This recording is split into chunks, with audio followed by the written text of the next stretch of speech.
advancing moon mobility for Artemis astronauts, getting ready for the total solar eclipse, and a milestone engine test for our Artemis Moon rocket. A few of the stories to tell you about this week at NASA. During an April 3rd news conference at our Johnson Space Center in Houston, we announced Intuitive Machines, Lunar Outpost, and Venturi Astrolab as the companies selected to advance capabilities for a Lunar Terrain Vehicle, or LTV, for future Artemis missions. The LTV will enable Artemis astronauts to travel around the lunar surface while conducting scientific research during the agency's Artemis campaign at the Moon to prepare for human missions to Mars. Learn more at nasa.gov/Artemis. The April 8th, 2024 total solar eclipse will take place in parts of Mexico, the United States, and Canada. A total solar eclipse happens when the Moon passes between the Sun and Earth, completely blocking the face of the Sun.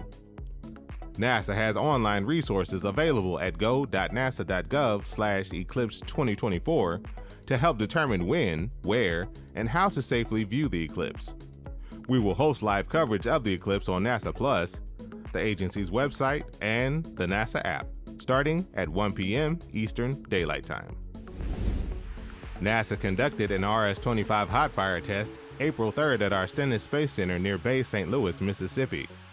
The test marked the completion of a 12-test series to certify production of new RS-25 engines to help power our Space Launch System, or SLS rocket, on future Artemis missions to the Moon and beyond, beginning with Artemis 5.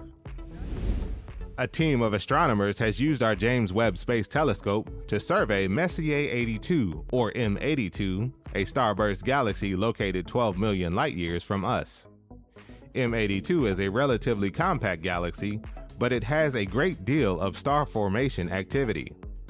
For comparison, M82 is sprouting new stars 10 times faster than our Milky Way galaxy. Using Webb to inspect activity in galaxies like these can help astronomers better understand the early universe and the process by which new stars form. That's what's up this week at NASA. For more about what else we're up to, check out nasa.gov.